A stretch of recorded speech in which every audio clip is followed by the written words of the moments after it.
Cleveland Heights High School has always been an innovative school. In the 1970s, Heights High offered more than 60 different English classes, but one of those classes was a first of its kind and made national history. The Literature of the Holocaust class marked the first time an Ohio public high school offered an entire course dedicated to the study of the Holocaust. The class was created by the indomitable and pioneering Leatrice Rubinsky. This year marks the 50th anniversary of the Holocaust-themed classes at Heights High. During the past 5 decades, more than 2,500 students have taken the course. 50 Holocaust survivors have spoken to the classes, and students and teachers have taken more than a dozen trips to the sites of Nazi concentration camps and to other historical sites in Eastern Europe, Israel, and around the United States. In recognition of 50 years of Holocaust studies at Heights High, some of the survivors, teachers, and relatives of key participants recently shared their recollections of the class, their experiences, and the people who created and sustained this unique educational program. The early trips to Eastern Europe were called Journeys of Conscience. One of those trips, led by Dr. Rubinsky, was the subject of a documentary that aired on public television, including here in Cleveland on WVIZ TV. In that documentary entitled Tomorrow Came Much Later, Emmy Award-winning actor Ed Asner described the missions of the Journeys of Conscience. In 1975, only 2 public schools in this country offered courses relating to the Holocaust. In just 4 years, that figure has risen to over 2,000. Recently, students from one of the original schools, Cleveland Heights High in Ohio, undertook a journey of conscience, a trip to learn and experience the Holocaust firsthand. From a mixture of religious and ethnic backgrounds, we came to confront the reality of the Holocaust through Bertha Lautman, a survivor of 2.5 years in Nazi death camps. We were led by our high school teacher, Dr. Leatrice Rubinsky. Looking back, it's easy to view the 50-year history of the course as inevitable. But there is nothing easy or inevitable about the course or the Journeys of Conscience. Linda Ben-Susan, the daughter of the late Dr. Rubinsky, recalls the planning for the first Journey of Conscience. It was such a novel idea. And don't forget that this was in the 70s before technology. So in order for her to be able to orchestrate this and to work with a travel agent here and then in Europe and with the bookings and the tour guides, we all just marveled at it. My mom set up her office, was in her kitchen, in our kitchen, and after breakfast, the telephone call started. And I remember that my mother not only planned with the different, people that she had orchestrating this, but she also fundraised to raise money for the students, because who in the 70s could afford the thousands of dollars that it must have cost then? The first Journey of Conscience was a massive undertaking. 15 students, all of whom had taken the Literature of Holocaust course taught by Dr. Rubinsky, and 3 adults left Cleveland on December 15, 1975. The trip was led by Dr. Rubinsky and her good friend and colleague, Gertrude Mann. The third adult on the trip was Bertha Lautman, a survivor of several Nazi concentration camps, including the infamous Auschwitz, who made an emotional trip back to the site of her teenage horrors for the first time as a free person. The group traveled to Czechoslovakia, Poland, Israel, and Holland, all over 16 days, returning January 1st, 1976. Upon their return, Dr. Rubinsky and the students produced a slideshow documenting the journey. The slideshow was a part of an extensive community outreach program that Dr. Rubinsky organized and planned. The students and adults on the trip spoke to hundreds of schools, churches, synagogues, and other gatherings in the years after the first Journey of Conscience. Here are portions of the slideshow narrated by the students who were on the trip. We began in room 300, Cleveland Heights High School in September 1973. The class, the studies, the commitment, the wondering, the questioning, why? It was inevitable that we should take this journey. We had met the survivors in class. As we sum up our feelings of the first day, Craig says, "Today I was hit by the extent of the Holocaust. It's easy to sit in Cleveland Heights and discuss how Jewry was wiped out in Europe. Today, for the first time, I saw the remnants." That first journey of conscience had an emotional impact on everyone, but most of all on Bertha Lautman. Imagine living through the horrors of Auschwitz and then having the courage to return there with the goal of using your experience to teach a new generation about the Holocaust firsthand. And Bertha Lautman says, "And my dream became a reality. I always wanted to go back to Auschwitz as a free person." In 1979, Dr. Rubinsky organized and led another journey with a different group of students and adults. Bertha Lautman went on this trip as well, but this time she was accompanied by her son, Jeffrey. Dr. Jeffrey Lautman recalls that emotional journey. She went with the Heights students to her first bunk in Auschwitz, where she was from March of 42 through August, and then 3 kilometers away to Birkenau, where she spent most of the rest of the war until she was transferred to Bergen-Belsen, again with the students. And it was beautiful in our movie to see her talking to the students and to see, I have to use the word respect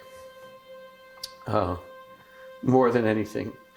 And having done many trips back and done it with people from back in the 70s to people in the 2000s, it always impressed me at how much the Heights students knew so much more. And their questions were so much more insightful and knowledgeable, as opposed to other students who hadn't taken the time to learn. This second journey, which was the subject of the public television documentary Tomorrow Came Much Later, was as emotional as the first trip for Bertha. Bertha's parents were deported to Majdanek concentration camp and died in the gas chambers there. But they won't be forgotten. Their memory lives on through Bertha and her children and all of us who know and love Bertha.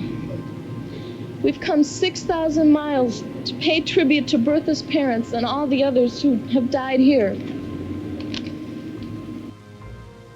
Barrack 27 was Bertha's home for 2.5 years. This is Bertha's room. Left through the door, the second bunk on the right, in the middle.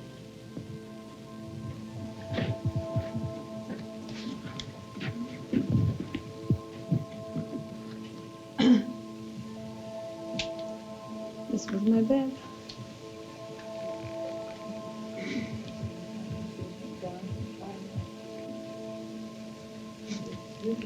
Where did you sleep? Out here or close in there? 6 of us. Any old way, whatever way.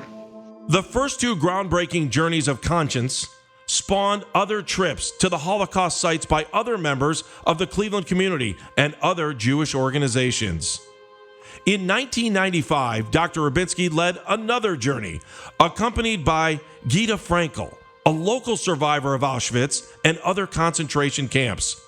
That trip was a subject of a local Cleveland news series by reporter Eric Green. A few months after she made herself the promise to go to Poland, Gita supervises the preparation of the stone to be dedicated at her brother's gravesite. It's heavy, but she'll be helped by students at Cleveland Heights High School. I was standing next to the crematorium. I was supposed to be gassed and burned. Telling her own personal story to students has become something of a duty to Gita. The urge to teach the lesson of the Holocaust to future generations had led Heights High English teacher Leatrice Rubinsky to take her students on a journey of conscience, a 3-week visit to Europe to where it all happened. Gita is going with them. I think it'll teach me something in the future, and it'll be something that I'll carry with me for a really long time. So my parents and I also thought it was very important to go so I can be a more well-rounded person. This bad could never happen again, but it really could. The only hope is in you, the young people, if there is to be any hope. The rest of us have failed the world. Our mission has just begun. It doesn't end with our return to Cleveland, Ohio. Your age group. The trips have continued over the years. Teacher Mark Sack, a Heights High alum who has taught the lessons of the Holocaust class for the last 10 years, has taken students on trips to Holocaust and civil rights museums in Detroit, Washington, D.C., Memphis, and Cincinnati. The purpose of this trip was to expose students to important historical facts and to raise consciousness and sensitivity regarding how we view and treat others, particularly those who on the surface appear to be different from us. In the afternoon, students traveled to the Holocaust Memorial Center in Farmington Hills, just north of Detroit. Here, students received an eye-opening education on how the Nazis spread their hate and how they systematically murdered over 6 million Jews. After viewing the exhibits, which included graphic and disturbing black and white footage from the concentration camps, students had an opportunity to meet a Holocaust survivor and hear his story. I feel like the best part was knowing that the different people, although they you don't know exactly who they are, they still get a memorial, like the light, the burning candle that's consistently burning, that people still have that chance to remember their family members, although they don't know exactly when they died the proper way. In addition to the journeys of conscience and other trips back into history, another unique aspect of the Holocaust classes over the last 50 years has been class visits by local Holocaust survivors. Several of those survivors recently reflected on their experiences talking to Heights High students and why it is critical to continue teaching about the Holocaust even 75 years after the end of World War II. With each passing year, as survivors age, firsthand testimony is harder to sustain. Because of that, Erica Gold, herself a Heights High graduate, says it's more important than ever to teach about the Holocaust, especially in today's political environment. And because of propaganda that was then, that was not true, people should learn from their history so they don't repeat it. I would like to see the Holocaust class be expanded to everybody, not just the ones that are interested, but people, even the ones that never heard of it, needs to know that it happened and how it happened and why it happened, and that this should never ever happen again. Roman Freeman, who sadly passed away just months after discussing his experiences talking to Heights High students, was concerned about the loss of humanity and the rise of anti-Semitism in today's society. God was always there. Where was humanity? The things that I think I would like to impart to the students is be kind, be tolerant, listen to the other people's side.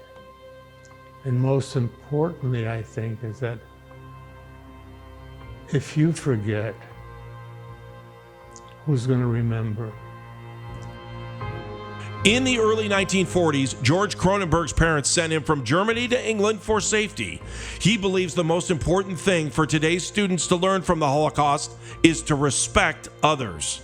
And I needed to tell people about my past and try to tell the importance of respecting everybody, no matter who they are. All kinds of people. That's why I find I've decided that even if I change one person's thinking, I have done my job in my life. The way things are going in the world, I think it's important for me, especially talking to young people, because they're the future of this country. Albert Hirsch, a survivor of several concentration camps, had never told his story, not even to his own children, before speaking to Dr. Rubinski's class at Heights High. My first speaking was at the Heights High. And after I spoke over there, the kids were so nice, and they came back to my house just to speak out more explanation about it. They couldn't believe it, and neither could I still believe it today, but they were very friendly, and after I spoke, they hugged me and took pictures of me, wrote me letters. I still have a lot of hundreds of letters I have from each one of them. I'm glad to speak to them. If I can only help one person, to me, I'm satisfied with that. You know, in the Jewish way, if you save one person, it's like saving the whole world. In 1999, Dr. Rubinsky retired after teaching the class for more than 25 years. At that time, the class name and content transitioned from literature of the Holocaust to lessons of the Holocaust and broadened its focus to include other examples of historical atrocities and the lessons that young people can learn from these events. Saul Factor, who followed Dr. Rubinsky in teaching the class, thinks as time goes on, it will be harder and harder to really reach students, but it is vital that we try. Very simply, we haven't learned the lessons. And it's becoming, obviously, unfortunately, abundantly clear year after year. So it is important for them to study it. Also, of course, the survivor population is dying off very quickly, unfortunately. And it is very important to have them recorded and for students to listen to them. And I can tell you that when I've given talks and others, the students get very, in some cases, very emotional. You know, they may have had a parent at home who said, oh, that's bunk, you know. So it becomes important. Since Saul Factor, 2 Heights High graduates have taught lessons of the Holocaust. Adrienne Yelsky, the daughter of 2 survivors, was somewhat hesitant to take on teaching the class because of her close personal connection to the Holocaust. This is an elective that required work. It required emotion. It required conversation, thinking. It's about hate and how to overcome hate and how to deal with human beings in a rational, fair way, and how to uplift marginalized people. I mean, I think that it's incredibly important for a school like Cleveland Heights. Cleveland Heights has always been progressive and forward-thinking. The people that live in this community, who are still supporting the public education of this community, deserve that, and they want their children to get African American history, but to also get Holocaust. And we just need to recognize it and see what we can do to come together and understand it so that we stop hating, and the first way to do it is by learning. And for me to teach it was, the greatest honor. Mark Sack took over in 2012 and is still currently teaching the course. He's a 1976 Heights High grad and actually took one of the first classes taught by Dr. Rubinsky. He says it's his mission in teaching about the Holocaust to instill in the students a sense of empathy and tolerance and to enlighten their hearts. Unfortunately, I think we can all agree, any observer of what's happening in our country today has seen a rise in the level of, again, animosity, hostility, division between camps or groups of folks. People are targeted as individuals, as members of groups. So I believe that teaching about the Holocaust can hopefully have an impact on young people to understand that there are risks, there are identifiable elements that can lead our society down a path of violence, and people are talking civil war, God forbid. So I think Holocaust education today is critically important, perhaps more important than it was a number of years ago. I can't foresee what's in the future, but I do know that we need young people who not only have values that include empathy and understanding and acceptance and tolerance, but also are willing to be civically engaged. Even something that we take for granted, voting. Again, the people who get out of their homes and go vote are the people who are going to put elected officials in office. And we need young people to engage with the issues, get to know the candidates, know where they stand on important policies. So that's another component. Indifference and apathy allows other people to take their philosophies and politics in directions that could lead this nation, down a path of divisiveness and destruction. Holocaust education is perhaps even more important today, given the rise of anti-Semitism, racism, and various hate groups.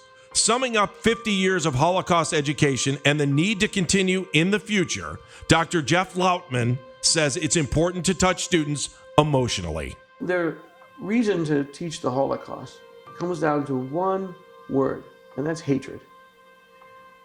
There's so much hatred in the world, and it hasn't gone away, and it's been multiplying. One of the most famous survivors was Elie Wiesel, and he had a dream that the survivors would unite and somehow the world would change and the survivors would lead this battle against hatred. And it never came true. But if you're teaching the Holocaust to kids, your goal is to reach their heart. The Holocaust has to be something that touches people's hearts and changes them. For 50 years, Heights High, led by pioneering teacher Dr. Leatrice Rabinski, her successors, and visionary administrators who at every step supported Holocaust education, has broken new ground in teaching an innovative and challenging course to students about a sad chapter in world history.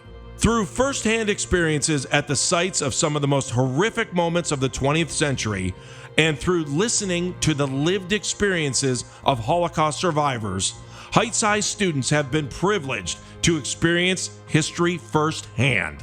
While it's impossible to predict the future, it is our hope that in the year 2073, the Heights Schools Foundation will commemorate the 100th anniversary of Holocaust education at Cleveland Heights High School.